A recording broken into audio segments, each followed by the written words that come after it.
Civil services आपको भी पता है कि एक ऐसा सपना होता है जिसमें आप पढ़ाई में कितने ही अव्वल क्यों ना हो, लेकिन इस एग्जाम में आप नहीं कह सकते कि आप उत्तीर्ण होंगे या नहीं होंगे। पहले अटेम्प्ट में मैंने प्रीलिम और मेन दोनों क्लियर किया। मेरे केवल इंटरव्यू में 151 नंबर आए, 151। खैर, मैंने सोचा कि इस बार फिर से मेहनत करता हूँ और फिर से दूंगा इंटरव्यू। इस बार हो सकता है मेरे नंबर अच्छे आ जाए।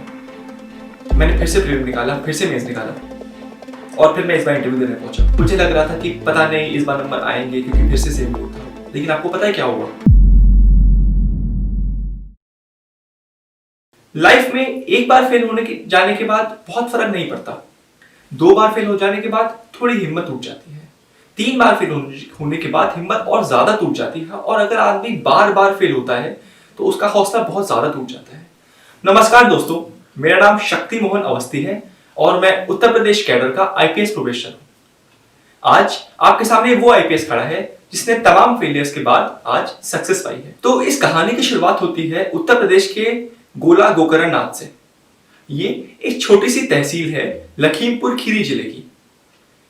वहां पे मैंने अपनी शुरुआती पढ़ाई लिखाई करी। आमतौर पे इंसान के पास जीवन को संवारने के 2 अवसर होते हैं।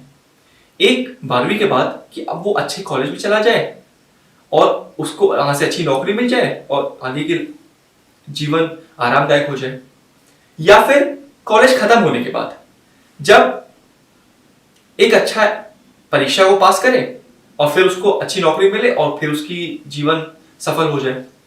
तो ये मेरा पहला मौका था, बड़ा मौका, जिसमें मैं अपने जीवन के लिए एक बहुत बड़ा कदम उठाने जा रहा था। जब भी हम इंजीनियरिंग का नाम सुनते हैं तो एक ही नाम दिमाग में आता है, वो होता है आईआईटी जेईई का। तो मैंने भी कुछ ऐसा ही सोचा। मैंने लाइफ का सबसे बड़ा और सबसे पहला सपना बनाया कि मैं आईआईटी की तैयारी करूंगा। मैंने कोशिश करनी शुरू की और दिन रात लगा के मेहनत करी, जितना अपनी हो सके थे अपनी तरफ से कोशिश करी और मुझे काफी उम्मीद भी थी कि मैं आईआईटी में सेलेक्ट हो जाऊंगा। काफी मेहनत करने के बाद मैं सेलेक्ट नहीं हुआ। ये मेरे लिए एक बहुत बड़ा सदमा था। मेरे जीवन का पहला सपना था जो पूरा नहीं हो रहा था। मैं काफी परेशान था। और उसके बाद एग्जाम उस समय होता था AIEEE, जो मैंने क्लियर किया। मुझे बीआईटी मेसरा कॉलेज में सिविल इंजीनियरिंग पढ़ने का मौका मिला। लेकिन जब मैं कॉलेज ज्वाइन करने जा भी रहा था, मेरे दिमाग में हमेशा एक कसक थी कि मुझे तो आईआईटी में जाना था, मुझे आईआईटी की तैयारी करनी थी, मुझे उसी के लिए मेहनत करनी थी। लेकिन मैं आईआईटी नहीं जा रहा हूँ, कहीं और जा रहा हूँ। तो मैंने सोचा कि क्यों ना पूरे कॉलेज के फर्स्ट ईयर में फिर से आईआईटी की तैयारी करता हूँ। शायद इस बार सेलेक्ट हो जाऊं, शायद इस बार मेहनत करूं और मुझे अपना जो जीवन का पहला सपना था उसे पूरा कर सकूं, आईआईटी में पढूं। मैंने फिर से जी लगा के 1 साल मेहनत करी। लेकिन आपको पता है क्या हुआ? मैं फिर से फेल हो गया। देखिए, लाइफ में जब भी फेलियर आता है तो हमारे पास 2 ऑप्शन होते हैं। या तो हम फेलियर को देख के अपनी निराशा को देख के हम हताश हो जाएं और कुछ ना करें, या फिर जहां है वहां बेस्ट है। बीआईटी में भारत के अच्छे कॉलेज में माना जाता है। तो मैंने सोचा कि क्यों ना अभी कॉलेज के 3 साल बचे हैं, क्यों ना यही मेहनत की जाए, अच्छी नौकरी लगेगी तो फिर से शायद मेरा सपना आगे पूरा हो सके जो मेरा आईआईटी जाके पूरा नहीं हो पाया। मैंने जी लगा के मेहनत करी और आपको पता है क्या हुआ? मैं उन चुनिंदा बच्चों में से था कॉलेज में जिनको विदेश में काम करने का अवसर मिला। अच्छे पैसे मिल रहे थे, अच्छी नौकरी थी, इतने पैसे मिलते थे वहां पे सैलरी के कि मैं कभी सोच भी नहीं सकता था, आज भी नहीं सोच सकता हूं। लेकिन कहीं ना कहीं दिल में ये बात रहती थी कि मैं देश के लिए क्या कर रहा हूं। मैं देश से दूर होके, 2014-15 की बात है, तब देश में एक नई लहर चल रही थी। देश बहुत तेजी से आगे बढ़ रहा था, देश विश्व शक्ति बनने जा रहा था, एक बदलाव की लहर थी। और मैं देश से दूर रह के सोचता था कि मैं देश की उन्नति में क्या अपना रोल प्ले कर रहा हूं। खैर, मैं सोचता था कि मैं अगर यही नौकरी करता रहूंगा तो मैं 20 साल बाद, मैं अपने सीनियर्स को देखता था कि 20 साल बाद वो जो काम कर रहे हैं, क्या मैं अपना भविष्य 20 साल बाद ऐसा देखना चाहता हूं? मुझे जवाब मिलता था नहीं। मैं चाहता हूं कि मैं कुछ देश के लिए करूं, मैं समाज सेवा करूं, देश सेवा करूं और देश में रह के कुछ देशवासियों के लिए कुछ अच्छा कर सकूं। और ये करने का सबसे बढ़िया तरीका जो मुझे उस समय सूझता था वो था सिविल सेवा, यूपीएससी, सिविल सर्विसेज। अब सिविल सर्विसेज आपको भी पता है कि एक ऐसा सपना होता है जिसमें आप पढ़ाई में कितने ही अव्वल क्यों ना हो, चाहे आप पूरे जीवन आपने टॉप किया हो, लेकिन इस एग्जाम में आप नहीं कह सकते कि आप उत्तीर्ण होंगे या नहीं होंगे। मुझे भी ऐसा ही लगता था। एक बात मैं आप सब बच्चों से बताना चाहूंगा कि मैं आजकल देखता हूं कि जब बच्चे सिविल सेवा की तैयारी करने जाते हैं उनके पास प्लान बी नहीं होता है, वो सीधा ही तैयारी में कूद जाते हैं। देखिए, प्लान बी से मेरा ये मतलब नहीं है कि आप अपना दिमाग कहीं और भटकाएं या कुछ और चीज की मेहनत करें या कुछ और तैयारी करें, नहीं। प्लान बी मतलब होता है फाइनेंशियल और मेंटल स्टेबिलिटी। आप फाइनेंशियली और मेंटली स्टेबल रहे। कुछ ऐसे ही स्टेबिलिटी के लिए मैंने 14 महीने नौकरी करी, क्योंकि मुझे पता है कि तैयारी में खर्चे बहुत होते हैं, कोचिंग होती है, घर से बाहर रहना पड़ता है तो उसका किराया होता है, किताबें लेनी पड़ती हैं, बहुत सारे खर्चे होते हैं। तो एक स्टेबिलिटी आए तो इसलिए मैंने 14 महीने नौकरी करी और फिर मैंने तैयारी करी। ये मेरे लिए इसलिए भी बड़ी बात थी क्योंकि एक बार आईआईटी में जो मेरा 2 बार मैं फेल हुआ, तो कहीं ना कहीं मन में था कि कहीं फिर से ऐसा तो नहीं हुआ कि मेरा जो सपना तब अधूरा रह गया था वो फिर से पूरा नहीं हो पाएगा। एक हमेशा ये दिमाग में डर लगा रहा था। मैंने तैयारी शुरू करी और पहले अटेम्प्ट में मैंने प्रीलिम और मेन दोनों क्लियर किया। अब मुझे लग रहा था सब कुछ ठीक रह चल रहा है, शायद पुराने दिन जैसी बातें नहीं आएंगी, मैं एग्जाम उत्तीर्ण कर लूंगा, मेहनत करूंगा, अफसर बन जाऊंगा, सब खुश हो जाएंगे। लेकिन आपको पता है क्या हुआ? मैं फिर से सेलेक्ट नहीं हुआ। मेरे केवल इंटरव्यू में 151 नंबर आए, 151 275 में से, जो कि अच्छे तो बिल्कुल नहीं थे, एक बहुत ही औसत नंबर थे, और मैं सेलेक्ट नहीं हुआ। वो शाम मुझे बहुत अच्छे से याद है, 31 मई 2017। मैंने उस दिन अपने कमरे की दीवार पे लिखा कि ऐ जिंदगी, ये तेरी खरोंचे मुझ पर या तू मुझे तराशने की कोशिश में है। एक और समस्या मेरे सामने ये आ रही थी कि 31 मई को जो मेरा रिजल्ट आया जिसमें मैं सेलेक्ट नहीं हुआ, अब मुझे सिविल सेवा निकालने के लिए फिर से प्रीलिम निकालना था, फिर से मेन निकालना था और फिर से इंटरव्यू निकालना था, और अगला प्रीलिम केवल 18 दिन बाद था। फिर से आप पूरी तैयारी करें और खुद को समझाएं कि ये क्या हुआ और जो हुआ आगे ठीक होगा। लेकिन फिर मैंने अपने आप को मनाया।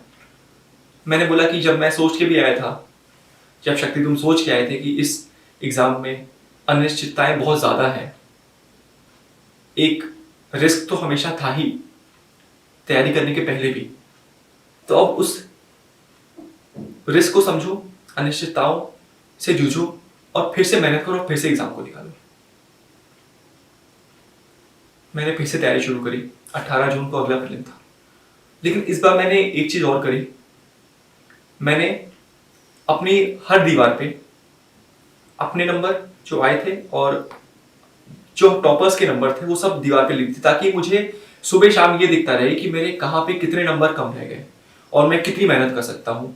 तो सोते जागते हर समय मुझे केवल यही दिखता था कि मैं और कितनी मेहनत कर सकता हूँ और कितना आगे बढ़ सकता हूँ। मैंने फिर से मेहनत चालू करी, फिर से प्री निकाला, फिर से मेंस निकाला, और इस बार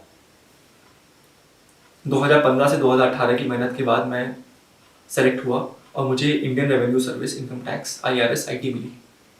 अच्छा लगा कि एक सफलता मुझे मिली है, लेकिन कहीं ना कहीं दिल में ये बात थी कि मैं इससे बेहतर कर सकता था, इससे बेहतर रैंक ला सकता था, और क्या मैं ये एग्जाम एक बार फिर से दे सकता हूँ? ये थोड़ा मुश्किल इसलिए भी होता है क्योंकि एक बार एग्जाम निकालने के बाद थोड़ा आराम करने का मन करता है, लेकिन 1 महीने बाद फिर से प्रीलिम था मेरा। इस बार आपको पता है एक और चीज हुई। जैसे ही मैंने एग्जाम निकाला, मैं IRS बना, उसके 3 दिन बाद मेरा एक्सीडेंट हो गया। मैं स्कूटी से जा रहा था और स्कूटी डिसबैलेंस हो गई और मेरे इस पूरे हिस्से में काफी चोट आ गई। खैर कुछ टूटा फूटा नहीं, लेकिन चोट काफी आ गई थी। लेकिन मैंने सोचा कि फिर से प्रीलिम देता हूँ, फिर से मेहनत करता हूँ, इस बार शायद बेहतर रैंक आए मेरी। मैंने फिर से मेहनत करनी चालू करी। अच्छा, इस दौरान एक और चीज हुई थी कि मेरे इंटरव्यू में दोनों बार नंबर नहीं आए थे। जिस बार मैं सेलेक्ट हुआ उस बार भी नहीं, और जिस बार मैं सेलेक्ट नहीं हुआ था, दोनों बार होने और ना होने दोनों बार मेरे नंबर नहीं आए थे। एक बार 151 थे, एक बार 160 थे। और जब एक बार आपके इस पर्सनैलिटी टेस्ट में नंबर नहीं आते तो आपको कहीं ना कहीं खुद पे ही डाउट होने लगता है कि क्या आपकी पर्सनैलिटी में, आपके व्यक्तित्व में ही तो कोई समस्या नहीं है। क्योंकि जो आपको जज कर रहा है, 5 लोगों का बोर्ड होता है, वो आपको दोनों बार नंबर नहीं दिए, तो कहीं ना कहीं फिर से वो चीज दिमाग में चुभने लगती है। खैर, मैंने सोचा कि इस बार फिर से मेहनत करता हूँ और फिर से दूंगा इंटरव्यू। इस बार हो सकता है मेरे नंबर अच्छे आ जाए। मैंने फिर से प्रीलिम निकाला, फिर से मेंस निकाला, और फिर मैं इस बार इंटरव्यू देने पहुंचा। और आपको पता है क्या हुआ? इस बार वही बोर्ड बैठा हुआ था जिसने मुझे पिछली बार 160 नंबर दिए थे। ये देख के मैं काफी परेशान हो गया। आमतौर पर ऐसा कम होता है कि आपका बोर्ड फिर से वही आ जाए, और ऐसा भी कम होता है कि वो बोर्ड जिसने आपको पिछली बार नंबर कम दिए इस बार ज्यादा दे दे।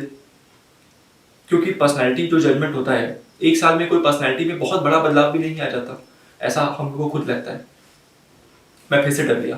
मेरे को लगा, भगवान ये क्यों किया आपने? और मैं खुद को यही समझाता रहा कि शक्ति, अगर आज तुम अच्छे नंबर ले आए उस सेम बोर्ड के साथ जिससे तुम पिछली बार केवल 160 नंबर दिए थे 275 में, तो तुम एक काफी मैच्योर इंसान बन चुके हो। तुम अब समस्याओं को बहुत अच्छे से मैनेज, बहुत अच्छे से हैंडल कर सकते हो। खैर, मैंने अपना हौसला बांधा और फिर से इंटरव्यू दिया। अच्छा, इंटरव्यू के बारे में मैं आपको एक बात बताऊं, जो सबसे जरूरी चीज है वो है ईमानदारी, ऑनेस्टी। जब आप ईमानदार रहते हैं तो आपके जवाब में खुद ही एक भरोसा, एक कॉन्फिडेंस आ जाता है। और ब्यूरोक्रेट को के अंदर भरोसा तो होना चाहिए, कॉन्फिडेंट तो होना चाहिए। तो इस बार जो सवाल मुझे आते थे मैंने उनका अच्छे से जवाब दिया, जो सवाल नहीं आते थे मैंने सीधे बोल दिया मुझे नहीं आते, ईमानदार रहकर। खैर, जब मैं निकला इंटरव्यू देके तो मुझे लग रहा था कि पता नहीं इस बार नंबर आएंगे, क्योंकि फिर से सेम बोर्ड था। लेकिन आपको पता है क्या हुआ? इस बार मेरे उसी बोर्ड ने मुझे 30 नंबर बढ़ा के 190 नंबर दे दिए, और मेरी रैंक 154 आई और मुझे Indian police service IPS join करने का मौका मिला। ये बहुत बड़ी बात थी मेरे लिए, एक उस इंसान के लिए जो कुछ साल पहले ही कई एग्जामों से खाली हाथ लौट के गया था। इस UPSC से ही खाली हाथ लौट के गया था, जिसके पहले सपने IIT JEE वाले पूरे नहीं हुए थे, और पहली बार सेलेक्ट होने की बाद मुझे फिर वही लग रहा था कि क्या मैं IIT जैसा फिर से ना हो जाए मेरे साथ। उन सब अनिश्चितताओं के बाद आज मुझे IPS ज्वाइन करने का मौका मिला था। बहुत बड़ी बात है मेरे लिए। और इसमें आपको मैं ये बोलना चाहूंगा आखिर में कि आप हिम्मत मत खोइए। आप हिम्मत मत खोइए, भरोसा मत खोइए, जुनून मत खोइए, जोश मत खोइए। अगर आपके अंदर जोश है तो आप कुछ भी कर सकते हैं। अगर आपके अंदर जुनून है, आप किसी भी सफलता को पहुंच सकते हैं। सफलता आपके कदम आके चूमेगी अगर आप खुद में भरोसा रखते हैं और एक जोश के साथ हर काम करते हैं। जो करिए अपने बेहतरीन लगन के साथ करिए। इस वीडियो के बारे में अपनी राय नीचे कमेंट सेक्शन में हमें बताएं और अपने दोस्तों के साथ ये वीडियो शेयर करना ना भूलें।